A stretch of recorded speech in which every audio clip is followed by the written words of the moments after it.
Avery's heart pounded as the zipper of the tent rasped open in the dead of night, revealing Camila's silhouette against the flickering campfire embers. "Move over, kiddo, your dad's snoring like a chainsaw and this storm's about to hit," Camila whispered, her voice a mix of amusement and urgency, but her eyes held something deeper unspoken. In that moment, as rain began to pelt the nylon roof, Avery felt a jolt, not from the thunder, but from the electric proximity of this woman she'd always admired from afar, igniting a flame that would consume them both. Avery Thompson had always been the quiet type, the kind of girl who blended into the background at family gatherings and school events. Growing up in the bustling suburbs of Seattle, Washington, she spent her days buried in books and her nights dreaming of something more than the predictable rhythm of her life. At 22, fresh out of college with a degree in environmental science, she was still figuring out who she was, especially when it came to love. Boys had come and gone, fleeting crushes that fizzled like cheap fireworks, leaving her wondering if she was wired differently. This particular summer, her dad, Mark, a rugged outdoorsman who owned a small adventure gear shop in the city, insisted on their annual camping trip to Olympic National Park. "It's tradition, Ave," he'd say with that booming laugh, slapping her on the back like she was one of the guys. Mark's friends were a motley crew, old hiking buddies from his college days, all in their mid-40s, sharing stories of past conquests around the fire. Among them was Camila Ruiz, the only woman in the group, a fierce Latina with a laugh that could cut through fog and a presence that commanded attention. Camila had been part of Mark's circle for over a decade, ever since she moved to Seattle from Los Angeles to start her own graphic design firm. She was 38, divorced, no kids, and unapologetically herself, tattoos peeking from under her sleeves, a quick wit, and a passion for photography that matched Avery's love for nature. Avery had always looked up to her, stealing glances during barbecues, admiring how Camila navigated the world with such effortless grace. But this trip felt different. Avery's recent breakup with her college boyfriend Jake had left her raw, questioning everything. The drive up was filled with the usual banter. Mark blasted classic rock from the truck speakers, Camila in the passenger seat, her window down, wind tousling her dark hair. Avery sat in the back, pretending to scroll through her phone but really watching Camila's profile, the way she threw her head back laughing at Mark's bad jokes. "You okay back there, Avery?" Camila called over her shoulder, her brown eyes meeting Avery's in the rearview mirror. "Yeah, just excited for the trails," Avery replied, forcing a smile. But inside a flutter stirred, something she couldn't name. They arrived at the campsite by late afternoon, the air crisp with pine and salt from the nearby ocean. Tents went up quickly. Mark paired off with his buddy Tom, leaving Avery with her own small one-person tent. Camila had hers too, a sleek REI model she'd bragged about. As the sun dipped, they built a fire, roasted marshmallows, and shared beers. Stories flowed, Mark recounting his glory days climbing Rainier, Camila sharing her latest project designing logos for eco-friendly brands. Avery listened, drawn to Camila's tales of traveling solo through the Southwest, capturing sunsets in her lens. "You should come with me sometime," Camila said casually, her gaze lingering on Avery a beat too long. Avery blushed, blaming the fire's heat. That night, the storm rolled in unexpectedly. Thunder cracked like gunfire, wind howling through the trees. Avery bolted awake, her tent shaking. Then the zipper sound, Camila slipping in, drenched but grinning. "Your dad's tent is a symphony of snores. Mind if I crash here? Mine's leaking like a sieve." Avery scooted over, heart racing. "Sure, no problem." The tent was tiny, their sleeping bags inches apart.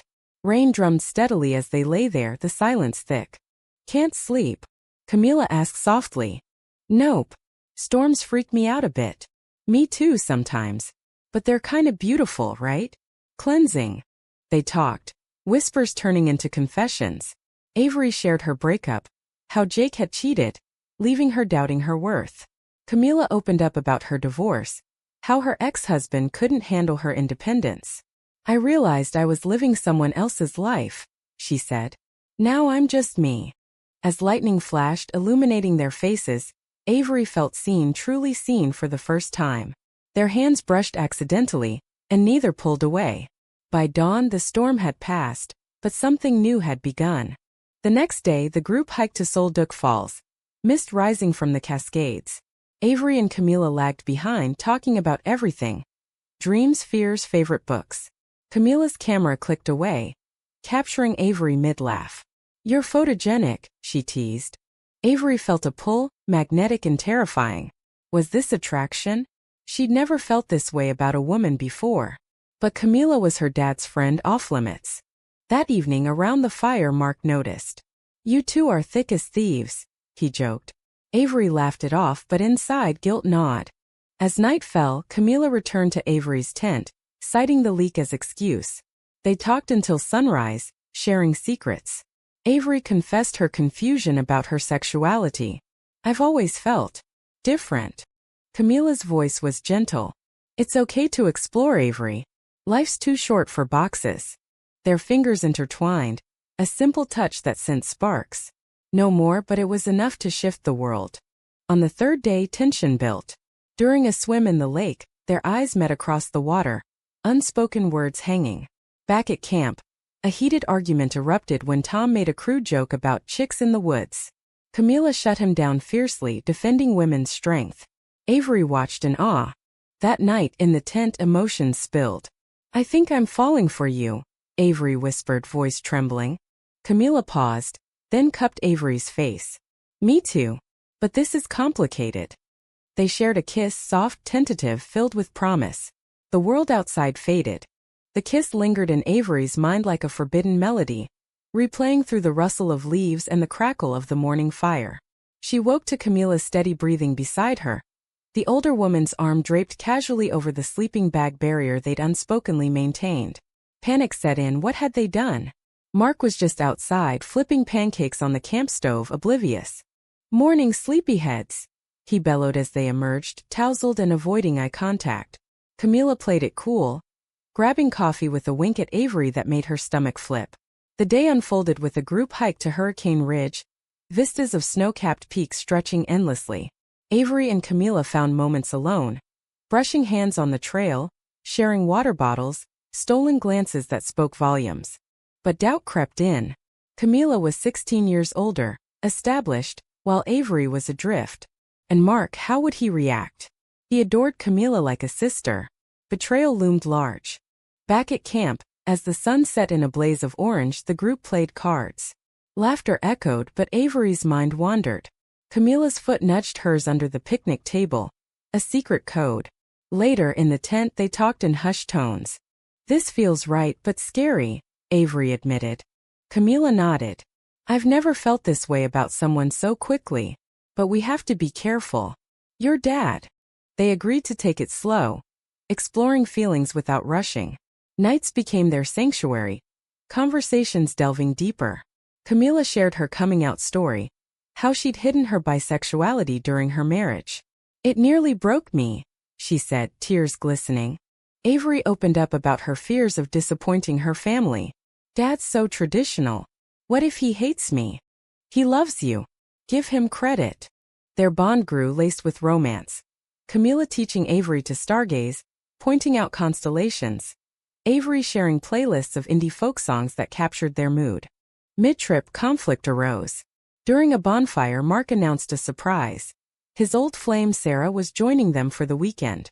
Sarah arrived the next day, bubbly and affectionate with Mark. But she eyed Camila suspiciously, having known her from the past. "You're still single, Cam?" Sarah prodded, tone laced with judgment. Camila shrugged. "Happily so." Avery felt a surge of protectiveness. Later, Sarah cornered her. "Watch out for Camila. She's got a reputation, flighty, you know." Avery bristled. "She's amazing." Sarah's words planted seeds of doubt. That night, Avery questioned Camila. "Is there truth to what Sarah said?" Camila sighed. "My ex spread rumors after the divorce. I dated around, sure, but nothing serious. Until now." Reassured, they grew closer. A midnight walk led to another kiss by the lake, moonlight dancing on water. "I love how you see the world," Camila murmured. But the high couldn't last. On the fifth day, during a rafting excursion down the Ho River, disaster struck metaphorically. Mark twisted his ankle badly, forcing an early end to the trip. As they packed, tension mounted. Back in Seattle, reality hit. Avery returned to her apartment, job hunting in environmental nonprofits. Camila to her studio. They texted constantly, met for coffee in hidden cafes. Dates blossomed. Picnics in Discovery Park, drives along the coast. Yet secrecy weighed heavy. Avery lied to Mark about her whereabouts. Hanging with friends, she'd say. One evening over wine at Camila's loft, emotions peaked. I want to tell him, Avery said. Camila hesitated. It could ruin everything. Their first real fight ensued. Are you ashamed of me? Avery accused.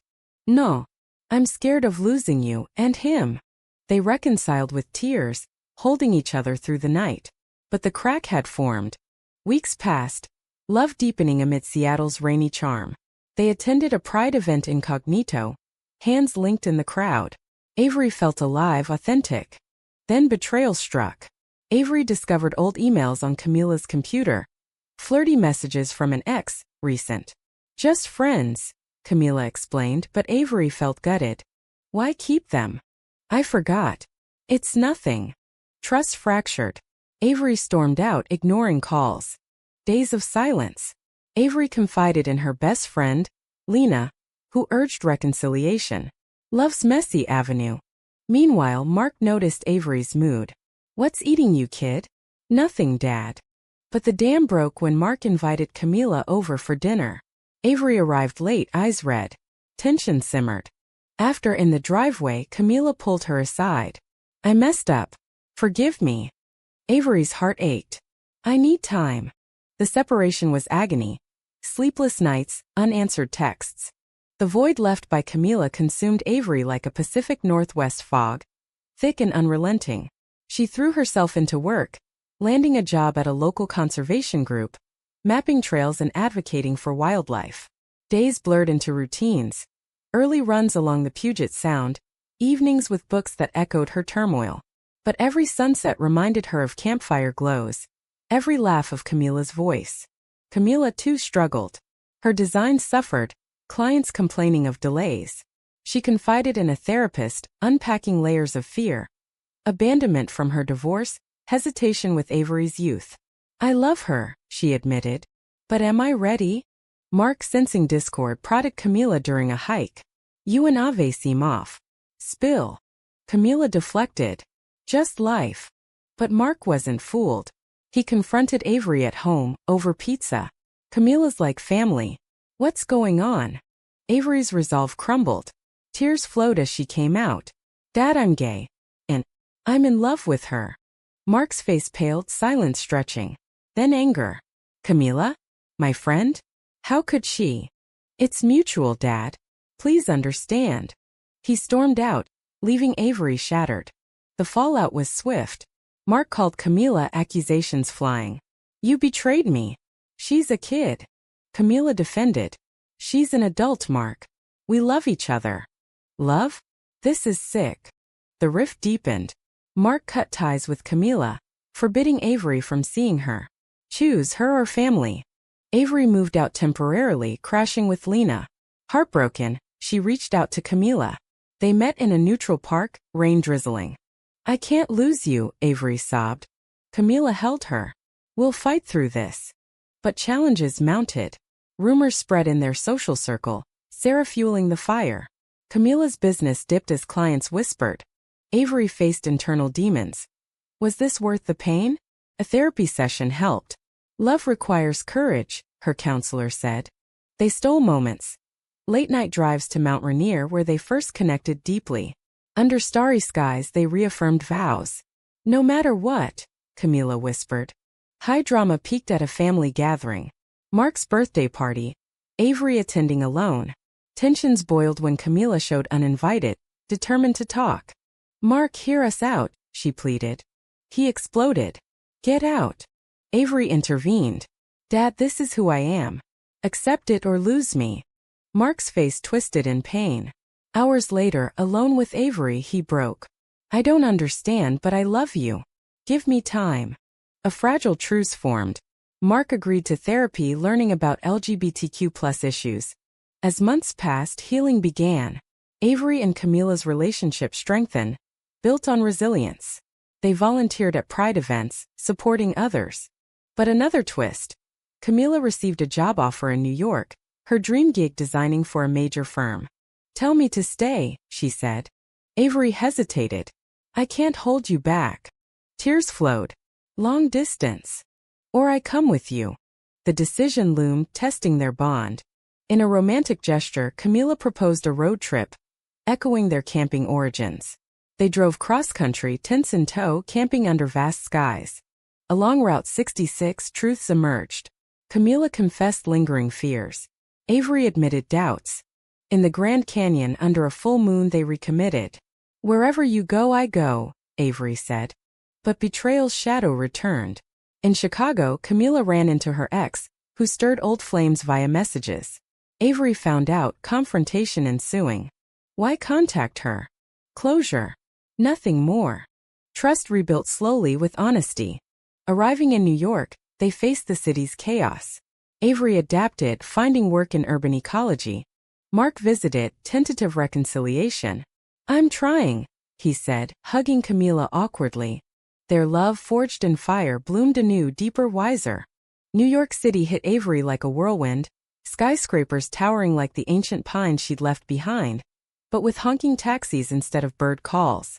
At 23 now, she navigated the concrete jungle. Her job at an urban green initiative keeping her grounded amid the frenzy. Camila's loft in Brooklyn became their haven. Exposed brick walls adorned with her photographs, including candid shots of Avery from that fateful camping trip. Their relationship evolved, blending passion with practicality. Mornings started with coffee on the fire escape, watching the sunrise over the East River. Evenings involved cooking Mexican recipes from Camila's heritage, laughter filling the air. But scars remained, Mark's tentative acceptance, the distance from Seattle friends. Drama resurfaced when Camila's ex, Maria, reappeared. A graphic designer herself, Maria showed up at a networking event, all smiles and lingering touches. Avery watched from across the room, jealousy boiling. "Who was that?" she asked later, voice sharp. "Old flame. Harmless." But texts followed, Maria inviting Camila for catch-up drinks. Avery confronted. "This feels like betrayal." Camila sighed. "I'm committed to you, but I need space sometimes." The argument escalated, doors slamming. Avery spent the night on the couch, questioning everything. Was the age gap too much? Camila's independence clashing with Avery's need for security? Reconciliation came via a heartfelt letter Camila wrote. "You light up my world, Avery. I choose you every day." They attended couples therapy, unpacking insecurities. "Communication is key," the therapist said. As winter blanketed the city in snow, their bond mended. They explored Central Park, hand in hand, building snowmen like kids. Romance reignited. Surprise dates to Broadway shows, whispered I love yous in crowded subways. But external pressures mounted. Avery's work involved protesting corporate pollution, leading to arrests at rallies. Camila worried. "Be safe, mi amor." One night, after a heated demo, Avery came home bruised. Camila tended her wounds, tears in her eyes. "I can't lose you." Their love deepened through adversity, becoming a beacon. Spring brought renewal. Mark flew in for Easter, staying with them. Awkward at first, but over dinners, walls crumbled. He shared stories of his own youthful mistakes. "I was wrong to judge," he admitted. "Seeing you happy, that's what matters." Avery hugged him tightly. "Thanks, Dad." With family mending, they focused on future. Camila mentored young artists. Avery advocated for green spaces. They adopted a rescue dog, Luna, completing their little family. Yet, conflict brewed internally. Avery missed the West Coast's wild beauty, feeling caged in the city.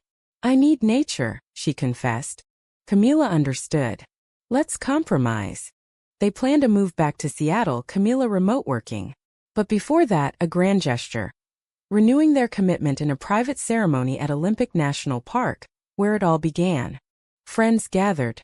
Mark officiating awkwardly but earnestly. Vows exchanged under the same pines. "Through storms and sun, I choose you." Honeymoon camping followed. Tints shared without secrets. Laughter, love, lessons learned. Back in reality, transitions weren't seamless. Moving cross-country again, settling into a cozy house in Capitol Hill. Avery resumed her conservation work. Camila her designs. A final twist. Camila discovered she was pregnant. Via IVF they discussed quietly, joy mixed with fear. "Are we ready?" Avery asked. "Together, yes." The pregnancy brought highs and lows. Morning sickness, ultrasounds, nesting. Mark grandpa-to-be thrilled. As Camila's belly grew, so did their empathy. Avery reflected on their journey, from tense sparks to lifelong flames. In quiet moments they marveled at resilience. "We weathered the storm," Camila said. Avery smiled. "And emerged stronger." The birth of their daughter, Sophia, marked a new chapter, her tiny cries echoing in the Seattle hospital room like a symphony of hope. At 39, Camila cradled her, exhaustion etched with pure joy. Avery, 24 now, cut the cord with trembling hands, tears streaming. Mark waited outside, peeking in with a bouquet, his transformation complete, from skeptic to doting grandfather. Life post-baby was a whirlwind of sleepless nights and tender moments. Their home filled with baby gear, but love overflowed. Camila took maternity leave, designing from home while Avery balanced work and parenting. Challenges arose. Postpartum blues for Camila, Avery's fatigue from advocacy trips. But they communicated, supported. "We're a team," Avery reminded. As Sophia grew, first smile steps, their story inspired others. They spoke at LGBTQ+ events, sharing their path. From forbidden tent whispers to family bliss. Drama lingered subtly. Old friends questioned the age gap, but they shrugged it off. "Love defies labels," Camila said. A pivotal moment came during a family camping trip, full circle. Mark, Avery, Camila, and baby Sophia at Olympic. No storms this time, just clear skies. Around the fire, Mark raised a toast. "To new beginnings. I'm proud of you both." Avery and Camila shared a look, hands entwined. Sophia cooed in Avery's lap. Reflecting, Avery realized the humanity in their tale. Imperfections, growth, forgiveness. Betrayal had tested, but love prevailed. Years blurred. Sophia at 5, curious and bold. The family hiked trails, Camila photographing, Avery teaching ecology. In quiet evenings they read stories, ones of brave women loving freely. Their bond, once sparked in a tent, had become an enduring fire, warming, illuminating. As the sun set on another day, Avery whispered to Camila, "Forever." "Always," she replied. The end wasn't perfect but profoundly human. A testament to love's power in an imperfect world.